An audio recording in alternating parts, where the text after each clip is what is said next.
യാത്രയിലുടനീളം അവന്റെ കണ്ണുകൾ അവളിൽ തന്നെയായിരുന്നു. പുറത്തേക്ക് മിഴി നട്ടിട്ടും ആ കണ്ണുകൾ വീണ്ടും ഈറനണിയുന്ന കാഴ്ച അവന്റെ മനസ്സിനെ വല്ലാതെ വേദനിപ്പിച്ചു. അവളോട് സത്യങ്ങൾ പറയാതിരുന്നതും അവളെ തള്ളിയതും അവന്റെ മനസ്സിനെ കുറ്റബോധത്തിലാഴ്ത്തി. ഫ്ലാറ്റിലെത്തിയതും ഒന്നും മിണ്ടാതെ അവൾ കാറിന്റെ ഡോറ് തുറന്നിറങ്ങി. മാധു, മാക്കാൻ അല്പം ശബ്ദമുയർത്തി വിളിച്ചു. ഫ്ലാറ്റിലേക്ക് നടക്കാൻ ഒരുങ്ങിയവൾ ഒരു നിമിഷം നിന്ന് പതിയെ അവനെ നോക്കി. എന്താണ്? എനിക്ക് നിന്നോട് കുറച്ച് കാര്യങ്ങൾ സംസാരിക്കാനുണ്ട്. നാളെ നമുക്കൊന്ന് കാണണം. എന്തിനാണ്? ഇനിയും അടുത്ത കള്ളത്തരങ്ങൾ മെനയാനാണോ? എന്നാ അതും വേണ്ട, എനിക്കൊട്ടും താല്പര്യവുമില്ല. അവൾ വേഗത്തിൽ ഫ്ലാറ്റിലേക്ക് നടന്നു. ഇനി എന്ത് ചെയ്യുമേട്ടാ? അപ്പോ ഒരു സംശയത്തോടെ അവനെ നോക്കി. ഇതെല്ലാം അവളുടെ സങ്കടങ്ങൾ കൊണ്ട് പറയുന്നതാ. അവളുടെ മനസ്സാ കണ്ണുകളിൽ എനിക്ക് കാണാൻ പറ്റുന്നുണ്ട് അപ്പു. ആ ഹൃദയം ഇപ്പോഴും എനിക്ക് വേണ്ടി തുടിക്കുകയാ. അത് വിട്ട് ഞാൻ എവിടെയും പോകില്ല, അവൾ ഉറച്ച ശബ്ദത്തോട് പറഞ്ഞു. തൻ്റെ റൂമിൽ ഒന്നും മിണ്ടാതെ കട്ടിലിനൊരു വശത്തായി കണ്ണുകൾ പൊത്തിപ്പിടിച്ച് അവൾ ഇരുന്നു. അപ്പോൾ റൂമിലെ ലൈറ്റ് ഓൺ ചെയ്ത് അവൾക്കടുത്തേക്ക് വന്നിരുന്നു.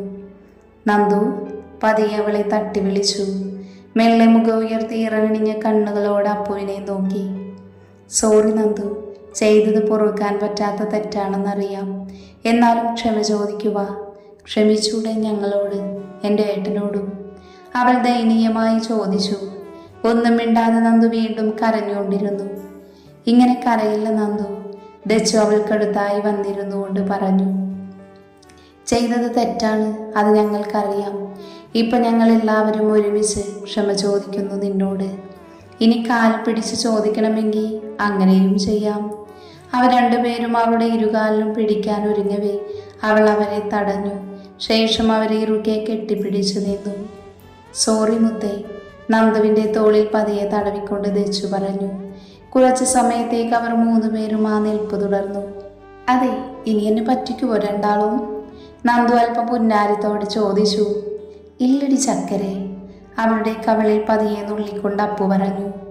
എന്ന രണ്ട് ചങ്കുകളും എനിക്ക് വാക്ക് തരണം. എന്ത്? അവർ രണ്ടുപേരും ഒരു സംശയത്തോടെ ചോദിച്ചു. എന്നെ പറ്റിക്കാൻ മാക്കാന് കൂട്ടുനിന്ന പോലെ മാക്കാനെയും എനിക്ക് കുറച്ച് വട്ടം കറുക്കണം, ഒരു കള്ളച്ചിരിയോട് അവൾ പറഞ്ഞു നിർത്തി. അത് വേണോ നന്ദു? അല്പം സംശയത്തോടെ അപ്പു അവളെയൊന്ന് നോക്കി. അതൊക്കെ വേണം, പകരത്തിനു പകരം, എന്നാലേ കണക്ക് ടാലി ആവുകയുള്ളൂ.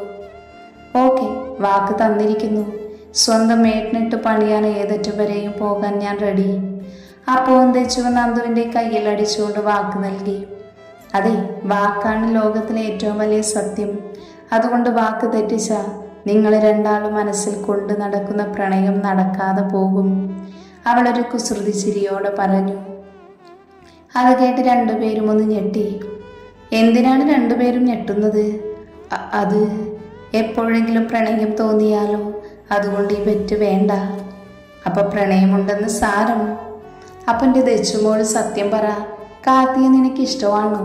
നന്ദൊരു കള്ളച്ചിരിയോട് അവളെ നോക്കി. അങ്ങനെ ചോദിച്ചാ ഉണ്ടെന്നും ഇല്ലെന്നും പറയാം. എനിക്ക് രണ്ടിലൊരു ആൻസർ ഇപ്പോൾ വേണം, യെസ് ഓർ നോ. യെസ്, ഒരു ചമ്മേരി ചിരിയോട് അല്പം നാണത്തിൽ ദച്ചു പറഞ്ഞു. ഓഹോ, അപ്പൊ എൻ്റെ അപ്പുമോളുടെ കാര്യം എങ്ങനെയാ? അത് പറഞ്ഞില്ലല്ലോ. ഒരു പുരിക ഉയർത്തി അവൾ അപ്പുവിനെ നോക്കി. ഏട്ടന് സമ്മതമാണെങ്കിൽ ദാസേട്ടനെ കെട്ടാൻ ഞാൻ റെഡിയാ. ഓ, അപ്പൊ ഏട്ടൻ്റെ സമ്മതം ഉണ്ടെങ്കിൽ മാത്രമേ നീ സമ്മതിക്കുള്ളൂ, അല്ലാതെ നിനക്ക് സ്വന്തമായി ഇഷ്ടങ്ങളൊന്നും ഇല്ലേ? അങ്ങനെയല്ല, ഏട്ടൻ ഓക്കെ ആണെങ്കിൽ എനിക്കും ഓക്കെ, അത്രയേ ഉള്ളൂ. മോളെ അപ്പു, ഒരുപാട് വേണ്ട, തള്ളുമ്പോൾ ഒരു മയത്തിൽ തള്ളിയാൽ മതി കേട്ടോ, അവളുടെ തോളിൽ കൈയിട്ടുകൊണ്ട് നന്ദു പറഞ്ഞു. മനസ്സിലായി അല്ലേ? ഒരു ചമ്മിയ ചിരിയോട് അവൾ നിന്നു. പിന്നെ മനസ്സിലായല്ലോ. അവർ മൂന്ന് പേരും പരസ്പരം നോക്കി ചിരിച്ചു. ഇപ്പൊ സന്തോഷമായോ ഏട്ടത്തിയമ്മേ? അവളുടെ തോളിൽ കൈയിട്ടുകൊണ്ട് അപ്പു ചോദിച്ചു. അയ്യേ, അങ്ങനെ വിളിക്കല്ലേ, എനിക്ക് നാണം വരുന്നു. നന്ദൊരു കൈ കൊണ്ട് മുഖം പൊത്തിപ്പിടിച്ച് പറഞ്ഞു. അയ്യോ, നാണം വരുന്നോ എൻ്റെ ഏട്ടത്തിയമ്മയ്ക്ക്? അവളുടെ കൈ പതിയെ മാറ്റിക്കൊണ്ടൊരു കൊഞ്ചലോട് അപ്പു അവളെ ഒന്ന് നോക്കി. വീട്ടിൽ വരുമ്പോൾ ഞാൻ മാറ്റിത്തരാട്ടോ ഈ നാണമൊക്കെ, അവളുടെ കവളിൽ നുള്ളിക്കൊണ്ട് അപ്പു പറഞ്ഞു. നീ എന്തിനു മാറ്റുന്നത്? നാണമൊക്കെ നിന്റെ ഏട്ടൻ മാറ്റിക്കോളും, ദച്ചു ഒരു ചിരിയോടെ പറഞ്ഞു. ഡി, കുട്ടികൾ ഇരിക്കുമ്പോഴാണോ ഇങ്ങനെയൊക്കെ പറയുന്നത്? നന്ദു കൃത്രിമ ഗൗരവം വരുത്തി ചോദിച്ചു. ഓ, ഒരേട്ടത്തി വന്നിരിക്കുന്നു, ദച്ചു അല്പം പുച്ഛത്തോടെ പറഞ്ഞു. അതെ അപ്പുമോളെ, ഏട്ടത്തിക്ക് ഭയങ്കര തലവേദന, അതുകൊണ്ട് എൻ്റെ മോള് പോയി കടുപ്പത്തിൽ ഒരു കട്ടൻ കാപ്പി ഇട്ടിട്ട് വന്നേ. അതിനെന്താ, ഇപ്പൊ കൊണ്ടുവരാം. അപ്പു കിച്ചണിലേക്ക് നടന്നു.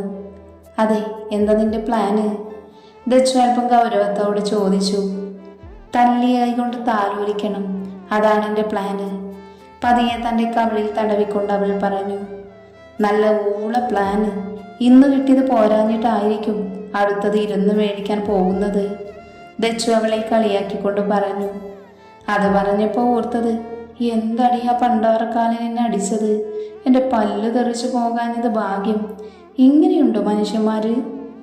അത് നേരെ, നിന്നെ തല്ലുന്നത് കണ്ട് ഞാൻ പോലും ഒന്ന് ഭയന്നു. സ്വന്തം കവിൾ പൊത്തിപ്പിടിച്ചു. എടി, ആരെങ്കിലും കണ്ടായിരുന്നോ എന്നെ തല്ലുന്നത്? ഏയ്, ഒരു 10-200 പേരല്ലാതെ അധികമാരും കണ്ടില്ല. ചിരിക്കാതടി ദുഷ്ടേ, നിനക്കൊരു തല്ലിൻ്റെ കുറവുണ്ടായിരുന്നു മോളെ, അതേതായാലും നികത്തി തന്നല്ലോ. ആക്കാനെ കെട്ടുന്നതോടെ നിന്റെ പല്ലിൻ്റെ എണ്ണം കുറയും, എല്ലിൻ്റെ എണ്ണം കൂടും. അത്രയും പറഞ്ഞവൾ കിച്ചണിലേക്ക് ഓടി. ഡി, നിന്നെ ഞാൻ... ബെഡിലിരുന്ന പില്ലോ എടുത്ത് നന്ദു അവളെ ലക്ഷ്യമാക്കി എറിഞ്ഞു. ഒരു ചിരിയോടെ അവൾ ബെഡിൽ ചാരിയിരുന്നു. മുറിയിൽ ഒരു സ്വസ്ഥയില്ലാതമാക്കാൻ അങ്ങോട്ടും ഇങ്ങോട്ടും നടക്കുന്നത് കണ്ട് ദാസും കാർത്തിയും അവനെ നോക്കിക്കൊണ്ടിരുന്നു. എൻ്റെ അശ്വിൻ, നീ ഇങ്ങനെ ടെൻഷനാകാതെ, അവൾ നമ്മുടെ കൈവിട്ട് പോയിട്ടൊന്നുമില്ല. നാളെ ഒന്ന് നേരം വെളുത്തോട്ടെ, ഞാൻ അവളെ ചെന്ന് കാണാം, കാർത്തി അവനെ സമാധാനിപ്പിക്കാൻ പറഞ്ഞു. എനിക്കങ്ങനെ അടങ്ങിയിരിക്കാൻ പറ്റില്ല കാർത്തി. അവളുടെ മനസ്സിൽ എന്നോട് വെറുപ്പ് തോന്നി തുടങ്ങിയ അതെനിക്ക് സഹിക്കാൻ പറ്റില്ലടാ, അവൻ സങ്കടത്തോട് പറഞ്ഞു. പതിയെ ബാൽക്കണി ലക്ഷ്യമാക്കി നടന്നു. തകർന്നടിഞ്ഞ മനസ്സുമായി വിദൂരതയിലേക്ക് നോക്കിയവൻ നിന്നു. ഇങ്ങനെ സങ്കടപ്പെടലേ ആക്കൂ, ദാസ് അവൻ്റെ തോളിൽ കൈയിട്ട് ചേർത്ത് പിടിച്ചുകൊണ്ട് പറഞ്ഞു. ഒന്നും മിണ്ടാതെ അവൻ ആ നിൽപ്പ് തുടർന്നു. അതെ, എത്ര മണിയാണെന്ന് കരുതിയ മക്കൾ നിൽക്കുന്നത്? മതി, രണ്ടാളും വന്ന് കിടക്കാൻ നോക്കിയേ. കാർത്തി അവർ രണ്ടുപേരെയും വിളിച്ച് റൂമിലേക്ക് നടന്നു. ബെഡിൻ്റെ ഒരറ്റത്തായി മാക്കാൻ കിടന്നു. നിദ്രാദേവി കടാക്ഷിക്കാതിരുന്നതിനാൽ ഫോണിൽ ഹെഡ്സെറ്റ് കണക്ട് ചെയ്ത് അതിൽ നിന്നും ഒഴുകിയെത്തിയ സംഗീതത്തിനൊപ്പം അവൻ്റെ പ്രണയകാലത്തിൻ്റെ ഓർമ്മയിലേക്ക് ലയിച്ചുപോയി. പാസ്റ്റ്. അന്ന് ഉത്സവത്തിൻ്റെ നാളുകളായിരുന്നു. ഉത്സവത്തോടനുബന്ധിച്ച് താലപ്പൊലി കാണാനായി ദാസും അക്കുവും കിച്ചുവും ഒരുമിച്ച് ക്ഷേത്രത്തിലേക്ക് പോയി. ഓരോ താരങ്ങളുമായി കടന്നുപോയിക്കൊണ്ടിരുന്നു. അക്കു എല്ലാം ഒരു കൗതുകത്തോടെ വീക്ഷിച്ചുകൊണ്ടിരുന്നു. പെട്ടെന്നാണ് ക്രമാതീതമായി അവൻ്റെ ഹൃദയം തുടിക്കാൻ തുടങ്ങിയത്. പതിയെ അവൻ നെഞ്ചിൽ കൈവച്ചൊരു നിമിഷം മിഴികൾ അടച്ചു നിന്നു. മിഴികൾ പതിയെ തുറന്നു. ആ ഇരുട്ടിൽ വെളിച്ചവുമായി കയ്യിൽ താലവും പിടിച്ചു വരുന്ന നന്ദുവിനെ കണ്ടതും അവൻ്റെ മിഴികൾ കൂടുതൽ വിടർന്നു. താലത്തിൽ നിന്ന് ഉയരുന്ന പൊൻവെളിച്ചത്തിൽ അവളുടെ മുഖം കൂടുതൽ ഭംഗിയോടെ തെളിഞ്ഞു നിന്നു. കാതിൽ ആടിക്കളിക്കുന്ന ജിമിക്കയും തലയിൽ ചൂടിയിരിക്കുന്ന പിച്ചപ്പൂക്കളും നെറ്റിയിലെ മഞ്ഞക്കുറിയും അതിനിടയിലായുള്ള ചുവന്ന കുഞ്ഞിപ്പൊട്ടും വാലിട്ട് നീട്ടിയെഴുതിയ താമര കണ്ണുകളും ചിരിക്കുമ്പോൾ മുഖത്ത് വിരിയുന്ന നുണക്കുഴികളും അവൻ്റെ ഹൃദയത്തിൽ ആഴത്തിലിറങ്ങി. അവരെ തഴുകി പോകുന്ന കാറ്റിൻ്റെ ദിശയ്ക്കൊത്ത് ആടിയുയരുന്ന തീനാളത്തെ ഒരു കൈ കൊണ്ട് സൈഡിൽ പൊതിഞ്ഞു പിടിച്ചു. അതിനെ നോക്കി കെട്ടുപോകല്ലേ എന്ന് കൊഞ്ചലോടെ കേഴുന്ന നന്ദുവിനെയാക്കും കൗതുകത്തോടെ നോക്കി നിന്നു. അതേ അവൻ്റെ അതരങ്ങൾ മൊഴിഞ്ഞു. എൻ്റെ പെണ്ണ്. എൻ്റെ പെണ്ണോ? അതാരാടാ? കിച്ചു സംശയത്തോടെ ചോദിച്ചു. ദേ അങ്ങോട്ട് നോക്കടാ, ദച്ചു പോകുന്നത്. അക്കു പറഞ്ഞത് കേട്ട് ദാസും കിച്ചുവും ഒരുമിച്ച് അവൻ വിരൽ ചൂണ്ടിയ ഭാഗത്തേക്ക് നോക്കി. നന്ദുവിന് പിറകിൽ നിൽക്കുന്ന ദച്ചുവിനെയാണ് അവൻ കണ്ടത്. ഏത്? ആ മാമ്പഴ കളറു പട്ടുപാവടയിട്ട കുട്ടിയാണോ? ദാസ് നടന്നു നീങ്ങുന്ന ദച്ചുവിന് നേരെ വിരൽ ചൂണ്ടി കാണിച്ചുകൊണ്ട് പറഞ്ഞു. ദച്ചുവും നന്ദുവും ഒരേ കളർ ഡ്രസ്സായിരുന്നു ധരിച്ചിരുന്നത്. അവൻ നന്ദുവിനെ നോക്കി തന്നെ നിന്ന് പതിയെ അതേന്ന് തലയാട്ടി. താലം ചൊല്ലി കഴിഞ്ഞപ്പോൾ നന്ദുവും ദച്ചുവും ശ്രീകോവിലിനുള്ളിൽ കയറി. ശേഷം ശ്രീകോവിലിന് പുറത്തിറങ്ങി പുറത്ത് പ്രദക്ഷിണം വെക്കാനൊരുങ്ങി. ഉത്സവത്തിന്റെ നാളുകളായതുകൊണ്ട് അമ്പലത്തിൽ നന്നേ തിരക്കായിരുന്നു. ദച്ചു ഒരു മടിയോടെ നടന്നു. അതെ നന്ദു, നീ പോയിട്ട് വാടി, എനിക്ക് കാല് വേദനിച്ചിട്ട് നടക്കാൻ വയ്യ. ഞാൻ ഇവിടെ തന്നെ നിന്നോളാം, നീ തൊഴുതിട്ട് വന്നാ മതി. ദച്ചു പറഞ്ഞത് കേട്ട് നന്ദു ഒറ്റയ്ക്ക് പ്രദക്ഷിണത്തിനായി നടന്നു. അവൾ നടന്നു നീങ്ങുന്നത് ഒരു മിന്നായം പോലെ കണ്ടാക്കു അവൾ അറിയാതെ അവളെ പിന്തുടരാൻ തുടങ്ങി. ഒരു നിമിഷം ആരെയോ തട്ടി അവൻ താഴേക്ക് വീഴാനാഞ്ഞു. പതിയെ ആരോ തോളിൽ പിടിച്ചു വലിച്ച് നേരെ നിർത്തി. അയാളോട് താങ്ക്സ് പറഞ്ഞു മുമ്പിൽ നോക്കിയതും നന്ദുവിനെ കാണാതെ അവൻ പകച്ചു നിന്നു. നല്ല തിരക്കായതിനാൽ അവൻ ചുറ്റും നോക്കാൻ തുടങ്ങി. പതിയെ മുന്നോട്ട് നടന്നു. അപ്പോഴാണ് കതനവഴി പൊട്ടിയത്. ഒരു നിമിഷം അവനും ഒന്ന് ഞെട്ടി പതിയെ തൻ്റെ കയ്യിലേക്ക് നോക്കി. ഏതോ ഒരു പെൺകുട്ടി തൻ്റെ കയ്യിൽ ഇറുക്കെ പിടിച്ച് കണ്ണുകളടച്ച് മുഖം താഴ്ത്തി നിൽക്കുന്നത് കണ്ട് അവൻ നോക്കി നിന്നു. പതിയെ ആ കുട്ടിയെ തട്ടി വിളിച്ചു. അവൾ മെല്ലെ മിഴികൾ തുറന്ന് തലയൽപ്പം ഉയർത്തി അവനെ ഒന്ന് നോക്കി. അത് നന്ദുവായിരുന്നു എന്നറിഞ്ഞതോടെ അവൻ്റെ മുഖം സന്തോഷത്താൽ വിടർന്നു. അവളെ അത്രയും അടുത്ത് കണ്ടതോടെ അവനിലേക്ക് കാമുകൻ ഉണർന്നു. അവൻ പതിയെ തൻ്റെ കൈയാൽ അവളുടെ മുഖം ഉയർത്തിപ്പിടിച്ചു.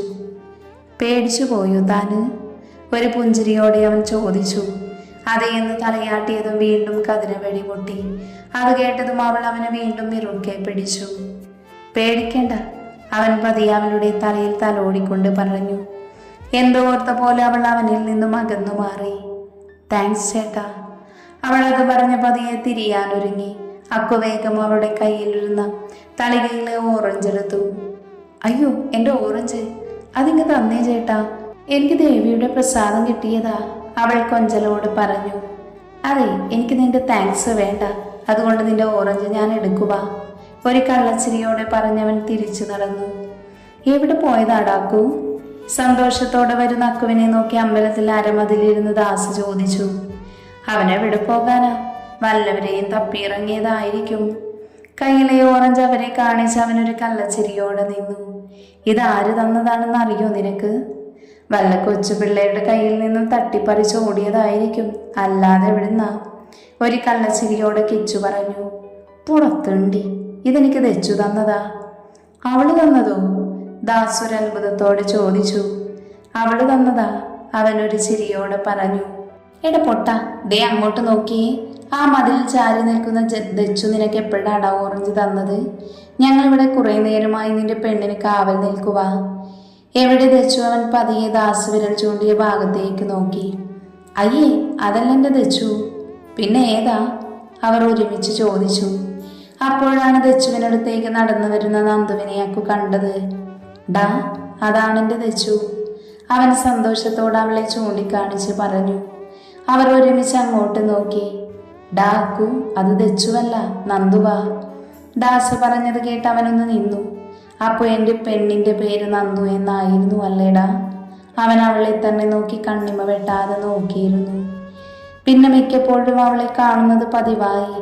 പക്ഷെ അവൾ അവനെ ഒന്ന് നോക്കുക പോലും ചെയ്യാതെ കടന്നു പോകുമായിരുന്നു. ഒരിക്കൽ അക്കു മാവിൻ തോട്ടിലൂടെ വരികയായിരുന്നു. വ്യത്യസ്ത തരം മാവുകളാൽ ഫലഭൂഷ്ടമായി കിടക്കുകയായിരുന്ന തോട്ടം. പാകമായ പഴുത്ത മാങ്ങകളും പച്ചമാങ്ങകളും ഓരോ കുലയായി കിടക്കുന്നത് കാണാൻ നല്ല ഭംഗിയായിരുന്നു. അവൻ ആ കാഴ്ചകളെല്ലാം ആസ്വദിച്ച് നടക്കുവാണ്. പെട്ടെന്നാണ് ഒരു കല്ല് വന്നവൻ്റെ നെറ്റിയിൽ പതിച്ചത്. പതിയെ ഒച്ച വെച്ചുകൊണ്ട് അവൻ നെറ്റി പൊത്തിപ്പിടിച്ചു. പ്രതീക്ഷിക്കാതെയുള്ള ഏറി കെട്ടിയത് കൊണ്ട് വേദനയാൽ അവനൊന്ന് ഇരുന്നു. അപ്പോഴാണ് ആരുടെയോ കാൽപെരുമാറ്റത്തിന്റെ ശബ്ദം കേട്ടത്. ആരാത്? അവൻ അല്പം ഒച്ചയിൽ ചോദിച്ചു. അവന്റെ ശബ്ദം കേട്ടതും ആരോ ഓടി മറയാൻ ശ്രമിച്ചു. അവൻ വേഗത്തിൽ എഴുന്നേറ്റ് ആ ശബ്ദം കേട്ട ഭാഗത്തേക്ക് ഓടി. ഏതോ 2 പെൺകുട്ടികളാണ് ഓടുന്നത് കണ്ടത്. ഡീ, അവൻ ഉറച്ച ശബ്ദത്തോടെ വിളിച്ചതും ബാക്കിൽ ഓടിയുന്ന പെൺകുട്ടി പേടിച്ച് തട്ടി വീണു. അവൻ വേഗം അവൾക്കടുത്തേക്ക് ചെന്ന് അവളെ പിടിച്ചെഴുന്നേൽപ്പിച്ചു. നന്ദുവാണെന്നറിഞ്ഞതോടെ അവൻ അവളെ തന്നെ നോക്കി നിന്നു. അവളുടെ കൈമുട്ടിൽ നിന്നും ചോര പൊടിയുന്നത് കണ്ടവൻ പതിയെ അവളുടെ കയ്യിൽ പിടിച്ചു. പതിയെ ചുറ്റുമൊന്ന് കണ്ണോടിച്ചു നോക്കി. അപ്പോഴാണ് തോട്ടത്തിന്റെ പുഴമണയിൽ നിന്നിരുന്ന കല്ലുരുക്കി അവന്റെ ശ്രദ്ധയിൽപ്പെട്ടത്. അത് പിഴുതെടുത്ത് കയ്യിലിട്ട് തിരുമ്മി അതിന്റെ നീരാ മുറിയിൽ വെച്ചു കൊടുത്തു. ആ നീര് വീണതോടെ മുറിവിന്റെ നീറ്റിലാൽ അവൾ പതിയെ ഒന്ന് ശബ്ദമുണ്ടാക്കി. വേദനയുണ്ടോ എന്ന ഭാവത്തിൽ കരഞ്ഞു ചുവന്നിരിക്കുന്ന ആ മിഴികളെ നോക്കി അവൻ മിഴികളാൽ ചോദിച്ചു. അതേന്ന രീതിയിൽ അവൾ തലയാട്ടി. പതിയെ ആ മുറിവിൽ അവൻ ഊതിക്കൊടുത്തു. അവന്റെ തടുത്ത നിശ്വാസം അറിഞ്ഞതോടെ അവൾ പുഞ്ചിരിയോട് അവനെ ഒന്ന് നോക്കി. അതെ, അധിക നേരം ഇവിടെ നിൽക്കണ്ട, ഇരുട്ടു മുൻപ് പോകാൻ നോക്ക്. അവൻ പതിയെ അവളെ പിടിച്ചെഴുന്നേൽപ്പിച്ചുകൊണ്ട് പറഞ്ഞു. ശരിയെന്ന് തലയാട്ടി അവൾ നടന്ന് പതിയെ തിരിഞ്ഞു നോക്കി. എന്താണ്? അവനൊരു സംശയത്തോടെ ചോദിച്ചു. ചേട്ടന് നെറ്റി പൊട്ടിയിട്ടുണ്ട്, കല്ലെറിഞ്ഞത് ഞാനാണ്, സോറി. അത് പറഞ്ഞു കഴിഞ്ഞ് അവൾ മെല്ലെ നടന്നു. അവൾ പോകുന്നതൊരു പുഞ്ചിരിയോടെ അവൻ നോക്കി നിന്നു. ശേഷം അവന്റെ കയ്യിലേക്ക് നോക്കി. അവന്റെ കയ്യിൽ പറ്റിയിരിക്കുന്ന അവളുടെ ചോരപ്പാടുകൾ അവൻ പതിയെ ഒന്ന് തഴുകി നിന്നു. ആരുടെയോ ആഞ്ഞുള്ള ചവിട്ടിൽ അവൻ നിലത്തേക്ക് തെറിച്ചു വീണു. പതിയെ കൈകുത്തി എഴുന്നേൽക്കാൻ ശ്രമിച്ച അവന്റെ മുതുകിൽ വീണ്ടും ഒരു ചവിട്ടുകൂടെ കെട്ടി. വേദനയാൽ അവൻ മലർന്നു കിടന്നു. അവന്റെ നെഞ്ചിൽ ചെരുപ്പ് കൊണ്ട് ചവിട്ട് ദീപു നിന്നു. അക്കു അവന്റെ കാൽ പിടിച്ചു മാറ്റാൻ ആയാസപ്പെട്ട് ശ്രമിച്ചുകൊണ്ടിരുന്നു. പക്ഷേ ശ്രമങ്ങൾ വെറുതെ ആയിരുന്നു. അവൻ ക്ഷീണത്തോടെ അങ്ങ് കിടന്നു. നിനക്കൊരു വട്ടം ഞാൻ വാണിംഗ് തന്നതാണ്, എന്റെ വീട്ടിലെ പെൺകുട്ടികൾക്ക് നേരെ നിന്റെ ഒരു നോട്ടം പോലും വരരുതെന്ന്. എന്നിട്ട് നീ വീണ്ടും അത് തന്നെ ചെയ്തല്ലേ? അവന്റെ നെഞ്ചിൽ വെച്ചിരിക്കുന്ന കാല് മാറ്റി അവന്റെ ഷർട്ടിന്റെ കോളർ പിടിച്ച് അവൻ അഭിമുഖമായി നിർത്തിക്കൊണ്ട് ദീപു പറഞ്ഞു. നിനക്കെന്ത് യോഗ്യതയാണുള്ളത് ചെറ്റെ? ഇനി നിന്റെ നിഴൽ അവൾക്ക് നേരെ വീണ ബാക്കി അപ്പോ. ഒരു വാണിങ്ങോടെ പറഞ്ഞ് ദീപു തിരിഞ്ഞു നടന്നു. അതെ, ഒന്ന് നിന്നേ. ഇപ്പൊ തിരിച്ചു തല്ലാതിരുന്നതേ ഞാൻ ഭീരുവായതുകൊണ്ടല്ല, മറിച്ച് നാളെ നിന്നെ ഞാൻ അളിയാന്ന് വിളിക്കേണ്ടതല്ലേ, അതുകൊണ്ട് മാത്രം. കേട്ടോട എരപ്പേ, നീ ചോദിച്ചില്ലേ എനിക്ക് എന്ത് യോഗ്യതയാണുള്ളതെന്ന്? എല്ലാ യോഗ്യതയും നേടിയിട്ട് എൻ്റെ പെണ്ണിനെയും സ്വന്തമാക്കി ഞാൻ നിന്റെ മുമ്പിൽ വന്നു നിൽക്കും. അന്ന് ഞാൻ ഇതിനുള്ള ബാക്കി മറുപടി തരും. അത് നമുക്ക് കാണാം, ദീപ് ഒരു വെല്ലുവിളിയോടെ പറഞ്ഞു. അതേടാ, നമുക്ക് കാണാം, ഉറച്ച ശബ്ദത്തോടെ അക്കു പറഞ്ഞു. തീക്ഷ്ണതയോടെ ദീപ് നടന്നു നീങ്ങുന്നത് അവൻ നോക്കി നിന്നു. പിന്നീട് അങ്ങോട്ട് പ്രയത്നത്തിന്റെ നാടുകളായിരുന്നു. സ്വന്തം ലക്ഷ്യം നേടിയിട്ട് നന്ദുവിന്റെ മുൻപിൽ ഇഷ്ടം തുറന്നു പറയാമെന്ന വാശിയായിരുന്നു അവന്റെ മനസ്സിൽ. ഹയർ സ്റ്റഡീസിനായി അബ്രോഡ് പോയി. MBA എല്ലാം അവിടെ ചെയ്തു. ഓരോ രാത്രിയെ പഠിക്കാനിരിക്കുമ്പോൾ നന്ദുവിന്റെ മുഖമായിരുന്നു മനസ്സിൽ. അവളെ സ്വന്തമാക്കണമെന്ന ചിന്ത വാശിയോട് അവനെ പഠിപ്പിക്കാൻ സഹായിച്ചു. പഠിത്തം കഴിഞ്ഞ് നാട്ടിലൊരു ബിസിനസ് തുടങ്ങാനായിരുന്നു പ്ലാന്. അങ്ങനെ പഠിത്തം കഴിഞ്ഞ് തിരിച്ചു നാട്ടിൽ അവൻ ലാൻഡ് ചെയ്തു. ആലപ്പുഴയിൽ നിന്നും നന്ദു എറണാകുളത്തേക്ക് താമസം മാറിയെന്ന് ദാസിലൂടെ അവൻ അറിഞ്ഞു. നന്ദുവിനെ തിരക്കി അവൻ എറണാകുളത്തേക്ക് യാത്രയായി. കാറിൽ കയറിയതും ഹെഡ്സെറ്റ് കണക്ട് ചെയ്ത് പാട്ട് കേട്ട് മിഴികൾ അടച്ചവനിരുന്നു. ചിന്തകളിൽ മുഴുവനും തൻ്റെ കുട്ടിക്കാല പ്രണയമായിരുന്നു. പെട്ടെന്നാണ് ഫോൺ റിങ് ചെയ്തത്. അൺനോൺ നമ്പർ എന്ന് കണ്ടതും ഒന്ന് ചിന്തിച്ച ശേഷം അവൻ കോൾ അറ്റൻഡ് ചെയ്തു. ഫോണിൽ നിന്നും കേട്ട വാക്കുകളിൽ നിന്നും അവൻ്റെ മിഴികൾ റോഡിലേക്ക് സഞ്ചരിച്ചു. തൻ്റെ കാറിനെതിരായി ഒരു വലിയ ലോറി വന്നിടിക്കുന്ന ദൃശ്യം. മുന്നിൽ എന്തെന്ന് മനസ്സിലാക്കാതെ ചുറ്റുമൊരിരുട്ട് മാത്രം കണ്ടവൻ കണ്ണുകൾ അടച്ചു. ഒരലർച്ചയോട് അവൻ സ്വപ്നത്തിൽ നിന്നും ഞെട്ടി എഴുന്നേറ്റു. പതിയെ ചുറ്റും നോക്കി. ദാസും കാത്തിയും നല്ല മയക്കത്തിലാണ് എന്ന് കണ്ടതും അവൻ പതിയെ കഴുത്തിൽ നിന്നും ഒലിച്ചിറങ്ങിയ വിയർപ്പ് തുള്ളികളെ തുടച്ചു. പതിയെ ബെഡിൽ നിന്നും ഇറങ്ങിയ ബാൽക്കണിയിൽ വന്നു. അറിയാതെ തന്നെ ആകാശത്ത് മിന്നി നിൽക്കുന്ന നക്ഷത്രത്തിലേക്ക് അവൻ്റെ മിഴികൾ ചലിച്ചു.